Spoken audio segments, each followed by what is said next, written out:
Okay, I wanted to read to you a little bit about, this is the story of how Cyrus the Great took Babylon. Nebuchadnezzar was the king of Babylon, and it was God's plan for Jerusalem and Judea and Benjamin to have a 70-year captivity in Babylon.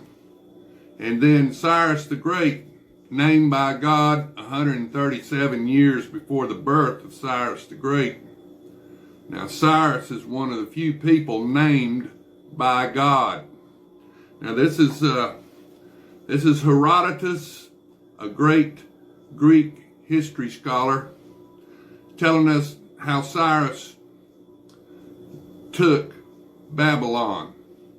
And the Euphrates River, Babylon, is 50 miles south of Baghdad. And so what Cyrus the Great did was he diverted the water and made channels.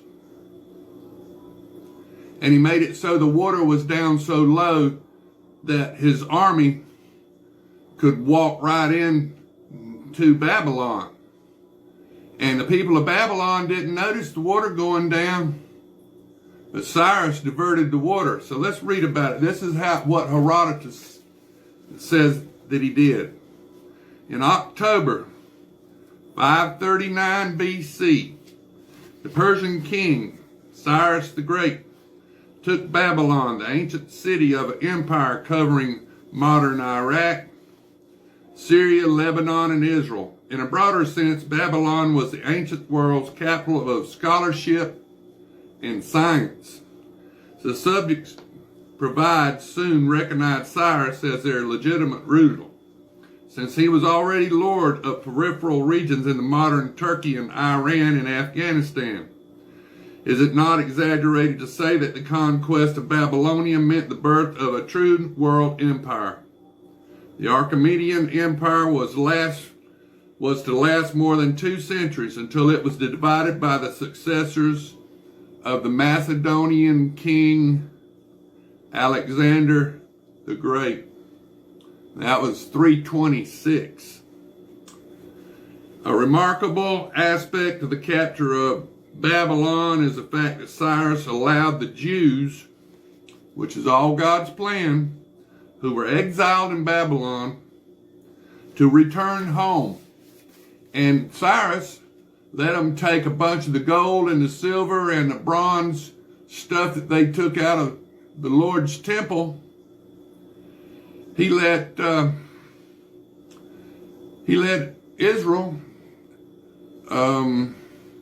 it was Nehemiah and Ezra the priest. Nehemiah fixed the walls and the gates, and Ezra the priest tried to rebuild the temple the best he could with what stuff he gave him to work with. It was nothing like Solomon's temple, but it was a place for the ark. The histories by the Greek researcher Herodotus of Halicarnassus, 5th century BCE, are the world's first history study. The account of the fall of Babylon, which is here presented in the translation by George Rawlinson, proves beyond all reasonable doubt that the author never talked to a Babylonian about the event and never visited the city. He only had 2 details right: that Cyrus entered Babylonia at Opis, where a battle was fought, and that he captured the entire city. Now, this is Herodotus' say right here. Cyrus, on his way to Babylon, came to the banks of the Gedides, a stream which, rising in the Mataean mountains, runs through the country of the Dardantians and empties itself into the river Tigris. The Tigris, after receiving the Ganges, flows on by the city of Opis and discharges its waters into the Erythraean Sea. When Cyrus reached this stream, which could only be passed in boats, one of the sacred white horses accompanying his march, full of spirit and high mettle, walked into the water and tried to cross by himself, but the current seized him and swept him along with it and drowned him in its depths. Cyrus, enraged at the insolence of the river, threatened so to break its strength that in future even women could cross it easily without wetting their knees. Accordingly, he put off for a time his attack on Babylon, dividing his army into two parts. He marked out by ropes 180 trenches on each side of the Gindis, leading off from it in all directions, setting his army to dig, some on one side of the river, some on the other. He accomplished his threat by the aid of so great a number of hands, but not without losing thereby the whole summer season. Having, however, thus wreaked his vengeance on the Gindis by dispersing it through 360 channels, Cyrus, with the first approach of the ensuing spring, marched forward toward Babylon. The Babylonians encamped without their walls, awaiting his coming. A battle was fought for a short distance from the city, in which the Babylonians were defeated by the Persian king, whereupon they withdrew within their defenses. Here they shut themselves up and made light of his siege, having laid in store provisions for many years in preparation against this attack. For when they saw Cyrus conquering nation after nation, they were convinced that he would never stop and that their turn would come at last. Cyrus was now reduced to great perplexity. As time went on, he made no progress against the place. In this distress, either someone made the suggestion to him, or he bethought himself a plan which he proceeded to put into execution. He placed a portion of his army at the point where the river enters the city, and another body at the back of the place where it issues forth, with orders to march into the town by the bed of the stream as soon as the water became shallow enough. He then withdrew himself off with the unwarlike portion of his host and made for the place where Nicocritus dug the basin for the river, where he did exactly what she had done formerly.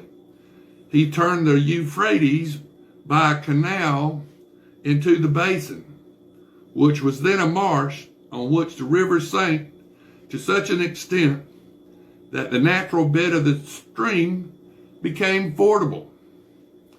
Whereupon the Persians, who had been left for the purpose at Babylon by the riverside, entered the stream, which had now sunk so as to reach about midway up a man's thigh, and thus got into the town. Had the Babylonians been apprised of what Cyrus was about, or had they noticed their danger, they would have never allowed the Persians to enter the city, but would have destroyed them utterly, for they would have made fast all the street gates which gave access to the river, and mounting upon the walls along both sides of the stream, would so have caught the enemy as it were in a trap. But as it was, the Persians came upon them by surprise, and so took the city, owing to the vast size of the place, of the central parts, as the residents at Babylon declared long after the outer portions of the town were taken, knew nothing of what had changed, but as they were engaged in a festival, getting drunk and having a big party, continued dancing and reveling until they learnt about the capture.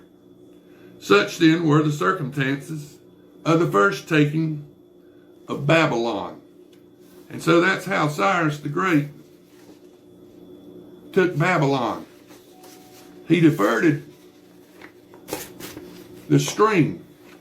He diverted the Euphrates, and he diverted the